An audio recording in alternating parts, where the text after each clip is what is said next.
We're seeing a lot more companies that are doing joint ventures and alliances as a precursor to an M&A deal. So one of the things that I think would be really smart for you guys to think about, and I think it's always good anyway, is to really think about, with the companies that you've got, how can you partner with other people that might be potential acquirers? Because there's a lot of activity there right now.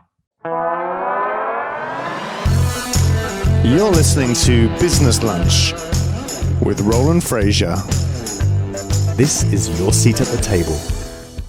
Also, more virtual deals. So this is really cool. We knew that there was a lot less travel, of course, because of the pandemic, but it was kind of a challenge going into management interviews and site inspections and things like that. But one thing that was really cool, that they did a survey of a lot of deal makers, and 55% of them said that even once things come back to normal, they are going to go much, much more towards virtual for that. Now, there's nothing like an in-person meeting, but when you're buying something that's not nearby and you don't want to travel, or particularly in the early phases of the deal, virtual deals are definitely working, not only for people like us that are doing smaller M&A deals, but for the big guys too.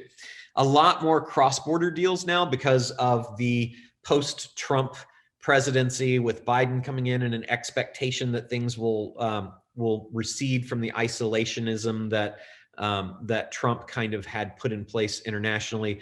There is a lot more interest in those. So if you're looking for deals to do, don't be afraid to look out of the country. I know we talked about several of the ones that we've done with companies that range from China to Europe to South Africa, to Africa and South America. So those deals are coming back, and there's a lot more interest in them right now too. So if you are not in the United States, then that's good news for doing deals with US companies, particularly with all the capital that's here to do deals now. If you are in the United States, then it's good in that it really opens up the rest of the world a whole lot more than it has been for the last several years to doing deals that are international.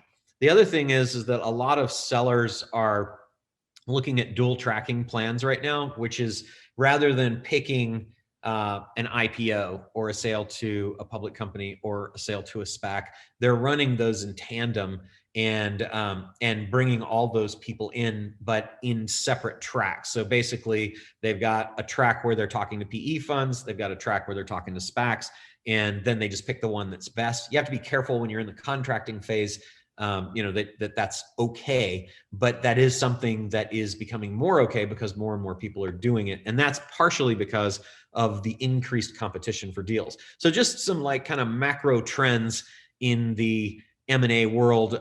The other is that a lot of companies now are divesting, meaning that they're larger companies that are selling off parts of themselves, or their private equity funds that are everybody's looking at the new year, the new administration in the United States, and the expectation that the pandemic is going to end sometime in second or third quarter, and they're getting ready for that. And part of the get ready is that they're saying in acquisition deals, they're doing more carve-outs. We've been doing carve-outs forever, right?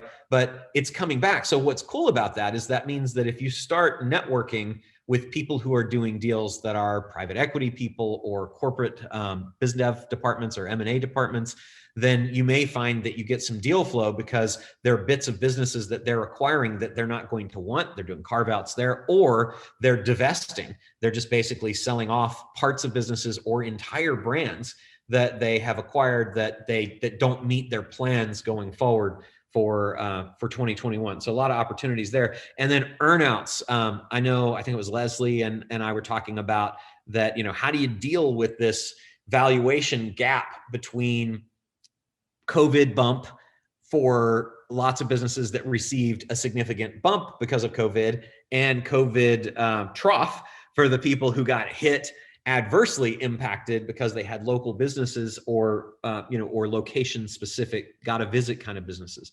So the one of the tools, and I'll talk about a couple of other creative things here in a minute, that you're seeing used a whole lot more that's a traditional tool, is earnouts. So if you had sellers that were previously not really open to that, a whole lot more use and acceptance of that is coming in right now. So a couple of things to think about there. Also, you guys are always asking me about what are the hottest sectors. I'm going to give you these, but don't let this is kind of like if you didn't have anything else that you were going to do, and you're just confused and you want a place to start, then here are some of the places to start. Some of these are kind of frothy valuation wise. So you have to take that into consideration, that they may be more fully priced, and they may be less open to creative deals, but there's always outliers. There's always outliers. So here's some of those. Travel is definitely big because it's coming back strong. It's expected to come back strong. So now's a really great time to buy ahead of the demand that will come third, fourth quarter and first quarter of 22, because they know that people want to travel. There is pent up demand. Same thing for entertainment. Software continues to be super, super strong. Remote work, a lot of companies that went remote are not going back.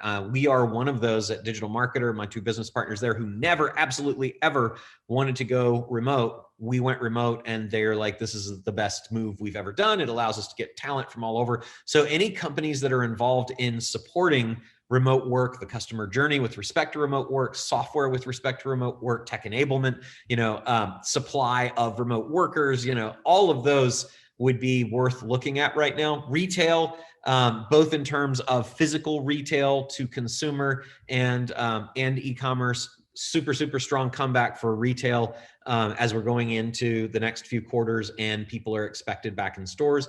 Insurance is really strong. Financial services, those have been strong for a while.